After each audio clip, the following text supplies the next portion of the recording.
Today is the seventh Sabbath in a cycle of 7. I sometimes think we really don't give enough attention to the intervening days between the Passover and Pentecost. They are, in most of our minds, really two very separate entities or institutions. And we think about Passover, we then think Pentecost is coming, but the intervening weeks, days, the count, as it were, because God says, you shall count unto you from the morrow after the Sabbath, when you offer the wave sheaf offering. You shall count unto you 50 days, or 49 days really, 7 times 7. 7 Sabbaths, he said, shall be complete unto you. Until the morrow after the 7th Sabbath shall you number 50 days, and then that day will be a festival. It's called the Feast of Weeks, it's called the Feast of First Fruits. In the New Testament it's called the Feast of the 50th day, which in Greek, 50th is Pentecost. So it's the Feast of the Pentecost day, where the name comes from. So some people do, a few of us have over the years, most of us don't think about it, have counted down the days, especially have counted down the Sabbaths leading up to Pentecost. This is the 7th Sabbath. Today, 7 Sabbaths are complete. Now, I think you all probably know that Pentecost is a harvest festival, that the barley harvest could not begin in Israel until the day of the wave sheaf. That is the day that we believe Christ was presented before the Father as the first fruits from the dead. Israel was not allowed to eat any of the barley crop of this year until that wave sheaf had been offered. Then began 7 of the busiest weeks of the year, because between the day that first sheaf of barley was harvested and the time the entire grain crop was in was about 7 weeks. Now whenever you have that type of an agricultural situation, that it's kind of you work from sun up until sundown, or from can until can't, and by the time you can see until the time you can't see anymore. That harvest and harvest season in an agricultural community is a time of very hard, unceasing work. Now, in your lifetime, you probably have had some periods of time where you were in considerable pressure. You were in crisis, perhaps. As a ripe harvest that's coming up with storm clouds on the horizon is very much a crisis. You've been in situations to where there was more to do than you could ever get done. And like a farmer in harvest time, there is a powerful temptation to work every moment of every day, as long as you can, as much as you can, whenever you can see, till the point where you can't, until the body gives out and you have to take it to bed, to work, to work, to work. Now, the funny thing about this Pentecost season is, you weren't allowed to start this harvest until the day after a Sabbath.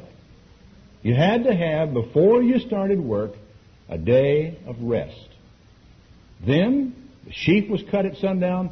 The next morning, it was go, man, go, until all the harvest was in. Well, no, it wasn't. It was go until the next Sabbath. And you could work 16 hours a day if you'd like. You can push yourself from sunup to sundown if you wish. But at the end of the 6th day, when the sun went down, you had to stop. Go home. Be with your wife. Be with your children. Get a good night's sleep. You might as well sleep in the morning, because there is no harvesting going to be going on. You can't even repair your tools. You can't do anything in terms of the work of the harvest. All you can do on this day is rest. Now, you understand that when we come to the New Testament, we begin to see the typology in the holy days and the harvest that connects with what we call the work of God. That is the spreading of the gospel, evangelizing, and then ministering to people, teaching people to observe all things that God has commanded us, even to the end of the age, and so that we actually see the work of Jesus Christ as a harvest of people. Jesus said, lift up your eyes to the harvest. It's white unto harvest, and the laborers are few. Pray that God will send more workers out here into the harvest. Now, the temptation, I think, just like it is for the farmer, is for those of us who have decided to put our hand to the plow in the service of our fellow man, in the church, in evangelism, in ministry, in helping, encouraging, and working. The temptation is to work 16 hours a day, 7 days a week. And you know, I really believe, I'm always looking at the typology of the holy days, and I'm always wondering what else there is there. And I really believe that there is a lesson in each of these 7 Sabbaths, culminating in today. And the lesson is this. They tell us, these Sabbaths do, you cannot work all the time, even at God's work. There comes a time when you must pause, when you must stop, when you must reflect, when you must do nothing, when you should be silent, and when you should be alone with yourself and alone with God. There's a time, back in Mark the 6th chapter, and I want to begin reading to you in verse 7, because this is one of those occasions, this particular description of an occasion, Jesus sent the 12 out, 2 by 2, actually to do their work. He sent 70 out on another occasion. On this occasion, if you could kind of put yourself in these men's position, it says in verse 7, He called to him the 12, and he began to send them forth 2 by 2. And he gave them power over unclean spirits, and he commanded them that they should take nothing for their journey but a staff. No scrip, no bread, and no money. They should be shod with sandals. They should not put on 2 coats. He said, in whatever place you enter into, the house, you stay there until you leave that place. Now, there is a certain tension, would you agree? In walking out of town, Jesus has sent you on your way. You don't have anything extra for you. You have your staff in your hand for walking. You've got the sandals on your feet. You have the clothes on your back. You've got no credit card, no letter of credit, no money, no silver, no bag. It's you and the gospel and nothing else. When you walk into a town down the road, what do you do first? Where do you go? I expect that was not too difficult for them in the sense that what they did was follow the example that Jesus followed. But they had to depend on the people where they went and where they preached to take care of them, to put them up. They didn't bring money with them. Somebody had to put them up. Somebody had to give them food. If they wore out their sandals, somebody had to give them a pair. If they tore their cloak, someone would have to either help them, give them something to mend it with, or they'd have to just go with the tear. They were totally dependent on the people that they were serving. He says in verse 11, Whoever will not receive you or hear you when you leave there, shake off the dust from under your feet for a testimony against them. Verily I say unto you, it shall be more tolerable for Sodom and Gomorrah in the day of judgment than for that city. I'm with you now. I'm going to back you in everything that you do, and you do this and I'll do that.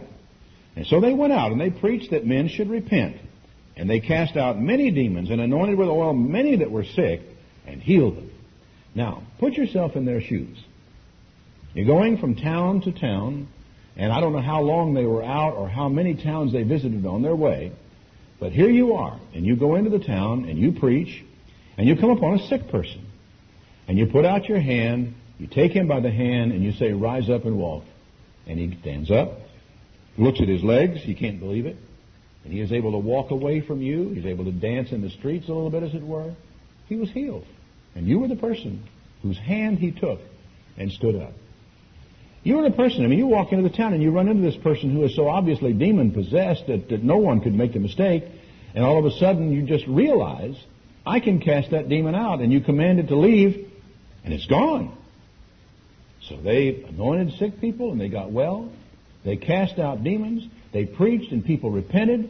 That to me is one of the most encouraging things that can ever happen. You preach a sermon, you preach from God's Word, and someone comes up with tears in their eyes and says, I'm ready to turn my life around.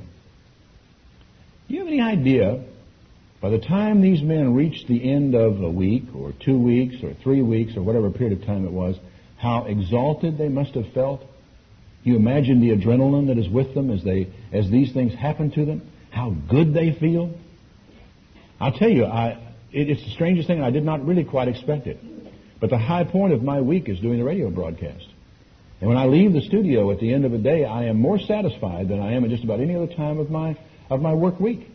It feels so good. And I think to myself, how good must it have felt? How good would it feel to be healing the sick and casting out demons and seeing people repentant all over the place as you preach? What an encouraging thing to have happen. But when you think about it and you realize that this is flesh and blood, It kind of breaks down after a while. It has only so much stamina. It goes so far. There's a little interim section in here, and then down in verse 30, the thing in here between about John the Baptist is not terribly relevant to this. It says in verse 30, the apostles gathered themselves together unto Jesus and told him all the things that they had done and what they had taught. I can imagine that. They were so full of what happened. You think that story is impressive? Wait till you hear mine.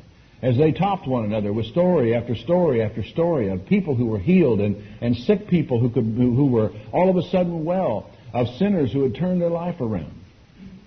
And he said to them, come you yourselves apart to a desert place and rest a while. Come on, let's go away and rest a while. There is a time to work, and there is a time to rest, even when the work you are doing is God's work. Now, I want to ask the question that naturally follows on this, why? Why? Well, I'm flesh and blood. One of the reasons why. One of the reasons is that the old body will wear out. We can only handle so much adrenaline for so long, and things start breaking down. And so the why of the physical aspect of the rest is not that hard to come by. Why, though? Is there more than just this physical aspect? I think there is. And I think it's important for us to understand it. He said that he wanted to take them aside to a place and rest a while, for there were many coming and going, so much so that they had no leisure so much as to eat. And they departed into a desert place by a ship privately. And the people saw them departing, and many people knew him and ran about afoot there of all the cities and outwent them and came together to them. And Jesus, when he had come out, saw many people and was moved with compassion upon them because they were like sheep having a shepherd to be, and he began to, sheep not having a shepherd. He began to teach them many things. And the day was nearly over. And it's just one thing after another with Jesus and the disciples. Finally, he put them into a boat and sent them out to sea while he stayed there and talked to these people a while longer. He got rid of them and got them away from the crowds and sent them off because he knew that otherwise they would never get any rest, just as he himself had great difficulty in ever getting any rest. Now, I really think that this is an important thing because I believe that apart from the fact that the body needs rest, that a man or a woman needs time alone with themselves and with God in order to hear the still small voice of God within you, in order to be able to think your way through the problems that you face, the difficulties you are struggling with, your own frustrations, your own aggravations, your own problems, the things from the past that may haunt you that you have not been able to work out. Every one of us needs time to draw near to God. For the truth is that if all you ever do is work, you will grow weaker. That unless you rest, unless you have a quiet moment, unless you can spend that time with God, spiritual growth is not possible. It won't happen. Some years ago, I was a very busy executive in another religious organization. I was a vice president in charge of their foreign operations. Had a big corner office up in the top floor of the administration building up there, and lots and lots and lots of work to do. And spent most of my time fighting brush fires. In other words, management by crisis. If something went wrong over here, I would go over there and I would fix it. And then something went wrong over here, and I'd go over there and I would fix that. And I would get on an airplane and fly to South Africa. I'd get on an airplane and go to Canada. I'd get on an airplane and go to England. I'd get on an airplane and go to Australia. And I made 3 around-the-world trips during this period of time, just covering different problems and things that were out there. Well, the man who was sort of the senior vice president in the organization at that time, one of the senior vice presidents, organized for those of us who had those jobs a set of management workshops. There were about, I think, maybe 8 or 9 of us in those workshops with a real professional. And he gave us an assignment. There were 2 successive weeks in which we had an assignment which was extremely useful. The first week, he wanted us to write down on the 10-minute segments everything we did the whole week. He wanted us to log it in. So if you did something for, inside this 10-minute segment, he wanted us to write it down. That was a real challenge. The second week, after we'd done that first week, he said, we're going to do this again. I'm going to ease up on you a bit. It only has to be every 15 minutes. And during this week, I want you to take 1 hour when you do absolutely nothing except think.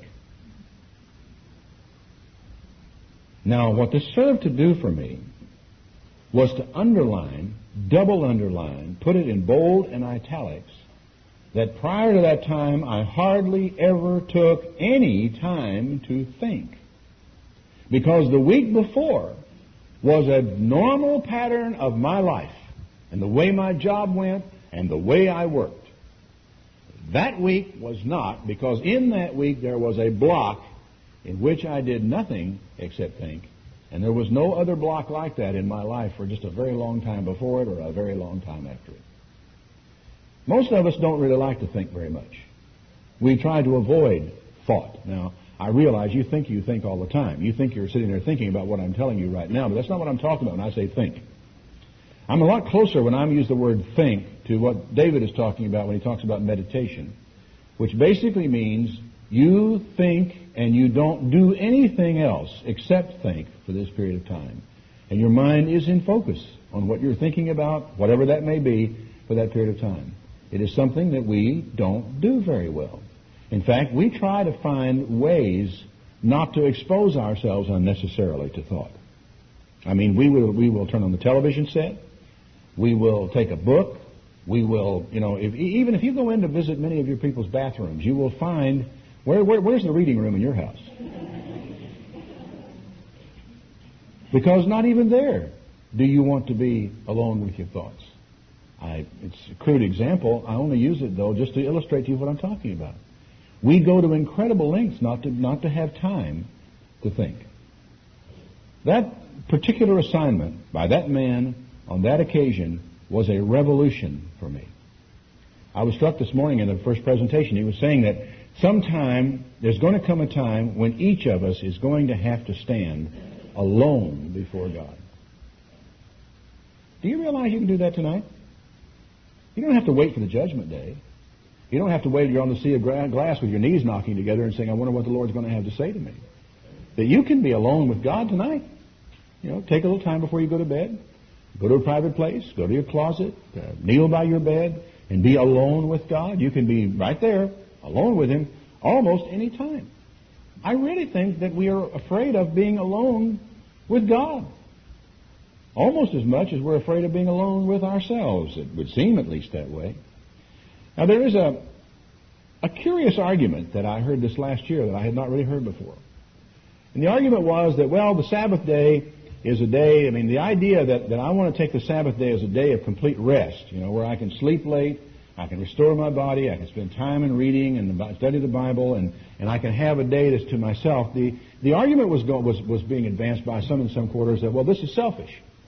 And the Sabbath day ought to be a day when you abandon your own work and you can work hard all day for God, and you can visit the sick and visit the fatherless, and you can go to an old folks home, and a whole long line of work that you can do. You can get up early on the Sabbath and work all day long on the Sabbath. And the net result of this is going to be that you're going to be working, busy, 7 days a week. When do you find the time to listen to that still, small voice of God in your life? And I want you to understand something. It's not good enough to take this time in 5-minute segments. It doesn't work. It doesn't work. It is that long period of quiet. It is that long period of silence. It is that long period of solitude in which, with the process of time, as your mind works, that you can begin to find answers, that you can begin to work your way through difficulties, and that you can find your way back to God, hear His voice, find His will, and find within yourself the resources to pursue that will. For just as you find physical strength out of rest, you can find spiritual strength and courage out of rest as well. And so I think it's really worth us thinking, it's right to do good on the Sabbath. And yes, there's no reason why we should shun to visit a sick person on the Sabbath day. Even as Jesus, when He came across a person who was sick on the Sabbath day, did not hesitate to heal the person on that day. But I think it's a serious mistake to begin to think of the Sabbath day as strictly another day of work.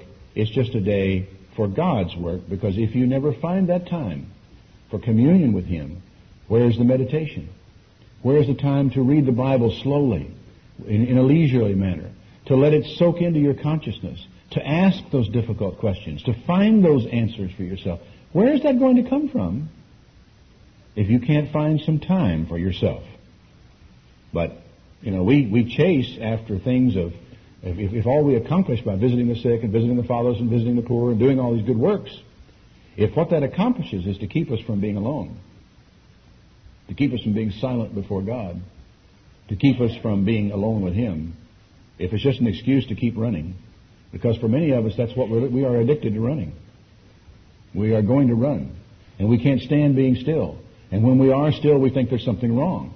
And when we're still, we feel guilty. When we sit down, we feel that we're, I was very interested in some of the things that were said this morning about the needs that we have, that we start filling with the wrong things. First person I ever read advance that concept in a way that it clicked with me was C.S. Lewis. And I think it was in Mere Christianity. If not, it was another one of his books. I think the one that is Pilgrim's Regress was interesting in that regard, where he explored the idea of this emptiness, this longing that is in man, that we try to fill. And he, in his book, took the person through different things like, it was a takeoff, I think, on Bunyan's Pilgrim's Progress. As a man kept seeking for this island that he got a glimpse of out there somewhere that was so beautiful, and that somehow, some way he could get to. And he never really, the island was a metaphor for that emptiness in man that was designed into man. That you actually were designed by God with a hole in you. And there is only one thing that really fits that hole. It's God. And we try to fill it with alcohol, with drugs, with work, with friends, with parties, with God's work. And for those of us who are in the ministry, who sometimes will go for months without ever having a Sabbath day off, we really need to jerk ourselves up short and say, what are you doing? Where is your mind? What are you thinking about here? For we could get so involved in ministry, so involved in work, that we never have any time for God.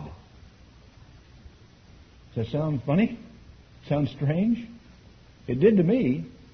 It did to me, but I'm beginning to understand it. I'm beginning to grasp it. I even saw an interesting book by Chuck Swindoll recently, who I gather from reading between the lines in his book has gone through a personal crisis of his own that made him realize that there came a time when he had to stop, had to slow down, and could not work 7 days a week as he had done before. Even the work of God, pursued without rest, will wear you away and will ultimately burn you up. Or maybe the modern term is burn you out. And it grows. I want to try to introduce you to a little tiny thought here for you to take away and think about. To some extent, it grows from a false assumption. It grows from an assumption that the success of the work of God somehow depends on me. Now, I know that the visiting of Mrs. McGillicuddy, who's over here alone by herself, does depend on me. And I know that there are many little things and works and jobs and tasks that are mine to do that I really must do. But it's so easy for me to make that make that next little step in which I begin to assume that I am somehow irreplaceable, or that I cannot be replaced in the work of God. Someone once said, if you ever feel that way about it, just go get yourself a bucket of water and put it down, stare at it for a moment, then put your finger in the water, hold it there for about 5 or 6 seconds, and pull it out. And look at the hole you leave. For indeed, it's about like that. And you think that your absence from the scene in God's work would leave some giant hole there. And it's like Elijah. Poor old Elijah, on Mount Carmel, he's up there and calls down fire from heaven, and hours later, he's fleeing for his life.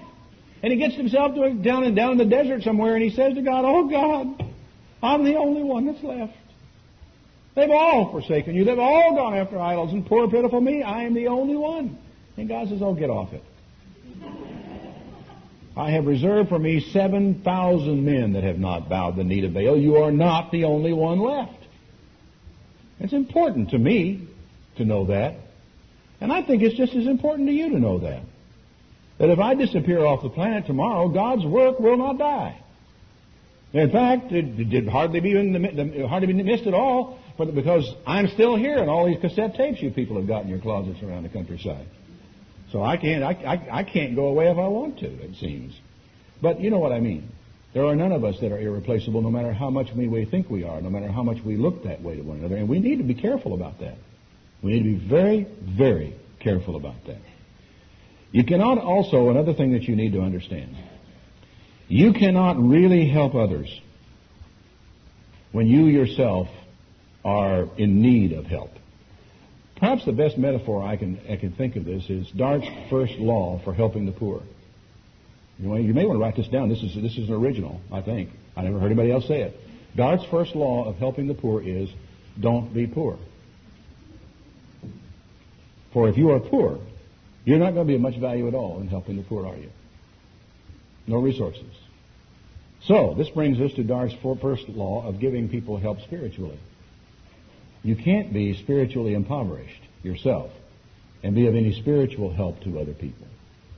And my corollary of that is this, that if you never rest, if you are never silent before God, if you never seek solitude with Him, you will become spiritually impoverished, for you are abandoning and staying away from, maybe even running from, the only source of spiritual power that there is. Your tanks will get empty, and you can be of no help whatsoever to anyone else. You can't help people with their pain until you've dealt with yours. I really thought that analogy this morning of the filling up of the great empty place in the life was so important. Turn back, if you would, with me to one of the most familiar, famous, well-known, most sung scriptures in the Bible. You have any idea where I'm going? One of the most familiar scriptures in the Bible, one of the most sung scriptures anywhere in the Bible. Well, I said most sung. I don't think that's been sung as much. Psalm 23. Oh, we got 3 of them in the hymnal, for crying out loud. 3 versions of the 23rd Psalm in the hymnal. Now, I know you love this psalm. I know you've read it many times. You have stood in church and sung it many times. It is a beautiful song. The Lord is my shepherd, I shall not want. He makes me to lie down in green pastures. He leads me beside the still waters. He restores my soul. He leads me in the paths of righteousness for His name's sake. Yea, though I walk through the valley of the shadow of death, I will fear no evil, for you are with me. Your rod and your staff, they comfort me. You prepare a table before me in the presence of my enemies. You anoint my head with oil. My cup runs over. Surely goodness and mercy shall follow me all the days of my life, and I will dwell in the house of the Lord forever. Well, Lord, that sure sounds wonderful, but it just doesn't work that way with me. The Lord is my shepherd, but I find myself often and almost continually in want. I don't exactly lie down in green pastures. I find I'm lying in the dust or on dirt or on gravel, and it's downright uncomfortable. The waters in my life, far from being still, are storm-tossed and turbulent. They're white-capping almost every day. My soul is almost empty. He leads me behind in the paths of righteousness. Well, I find that righteousness so often flees from me in my life, and the things that I don't do, and the things that I don't want to do, I wind up doing. Yea, I live in the valley of the shadow of death, and I'm afraid most of the time. You are with me. I hope you are. I believe you are. But sometimes I wonder. Goodness and mercy shall follow me all the days of my life. Would that it were so, for often it is evil, and sometimes I feel unforgiven, and I think that God may not consider my weakness. And I will dwell in the house of the Lord forever. Well, only by His mercy, for I don't deserve anything close to that. I think what I just did was probably a lot closer to the 23rd Psalm that many people live in their lives. May sound familiar to you in places where you go through there. But I want us to stop and take a look at this psalm just for a moment, maybe with fresh eyes. The Lord is my shepherd, I shall not want. He makes me to lie down in green pastures. He leads me beside the still waters. But how can I go to the green pasture? How can I find the still waters if I do not slow down long enough so that the Lord can tell me where they are? If I will not let Him take my hand.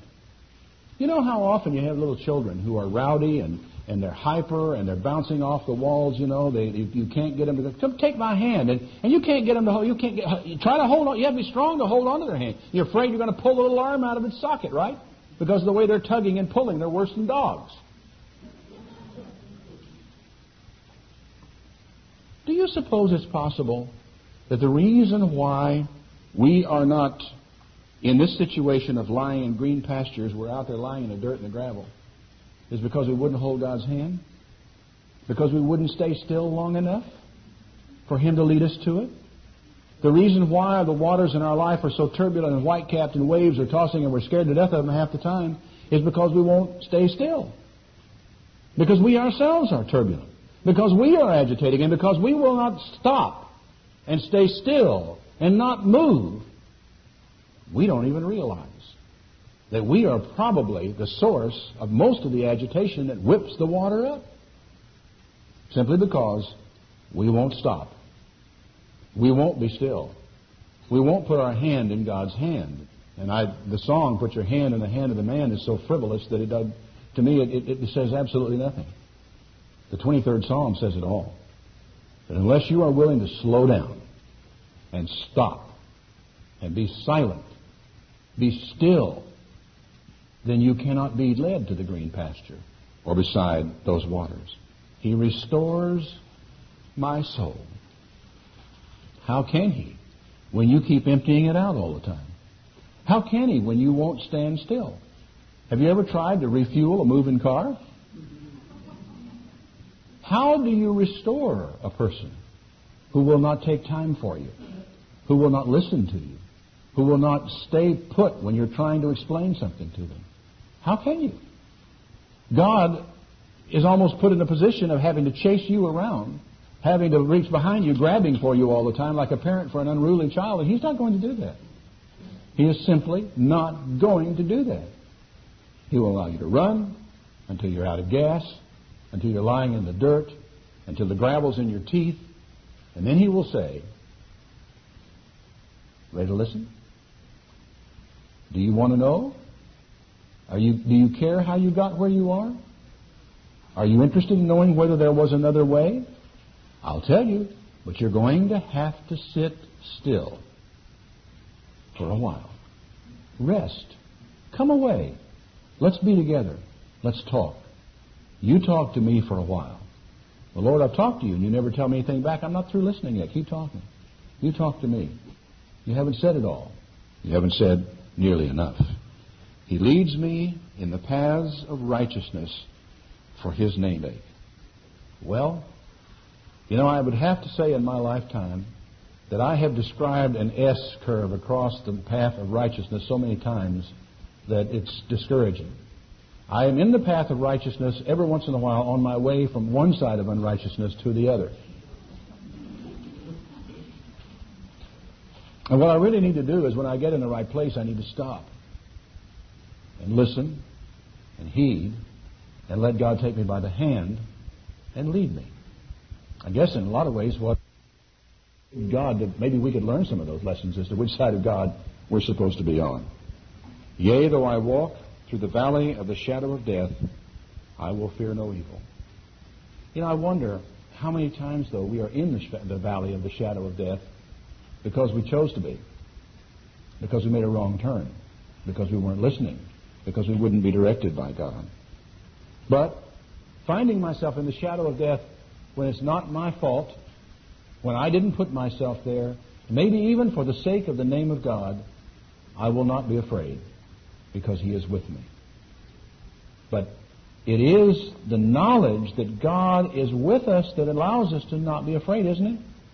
How else can we possibly not be afraid. God's rod that He can beat off our enemies with, His staff that He can protect us with, will comfort us. But only if we know He's there. And the only way you can know He's there is if you talk to Him and you allow Him to be a part of your life and you are quiet enough that you may hear His voice. For His voice is still and it is small. He does not wish to overpower you. He wants you to lean forward when He speaks and when He's trying to talk to you. And you prepare a table before me in the presence of my enemies. You anoint my head with oil. My cup runs over. Yeah? That sounds good. I'm afraid a lot of times my cup is almost empty. And the reason why it's almost empty is because I have not stood still long enough for God to fill it up. Goodness and mercy shall follow me all the days of my life, and I will dwell in the house of the Lord forever. But I've got to go there, and I've got to stay put, and I've got to listen and respond to Him and develop a relationship with Him. And I can't do any of that when I am so busy I have no time for Him, no time for His thoughts, no time for the Bible, no time for prayer, no time for meditation, no time for thought, and so on it goes. Now, I probably have not told you a single thing this afternoon that you don't already know. Really. But at least for a few moments, I have made you sit still and listen to it. You have had to sit here, and most of you have sort of listened, and you've kind of got the idea now that it's beginning to settle into your mind, so you say, yeah, I think I see what he is trying to say. I think, where this goes in my life. I need to slow down. I must take time. I must talk to God. Beautiful old song. I mean, I heard Bronson sing this once, and it brought me to tears. The old song, I Must Tell Jesus. I must tell Jesus. I cannot bear this burden alone. But you got to slow down. You can't do it at 100 miles an hour going down the interstate to tell Jesus. You can't tell Jesus about it out here on Lakeshore Drive in the middle of 8 o'clock in the morning traffic. Praying when you're in your car driving around town is not good enough. Telling Jesus about it, while you're actually doing the ironing is not good enough. He wants all of you, all of your attention, all of your heart, all of your mind. And the power that can come your way when you have time for God and are willing to take time for God is something beyond, I think, your capacity to even imagine. I must tell Jesus, I cannot bear this burden alone. Well, His time is your time.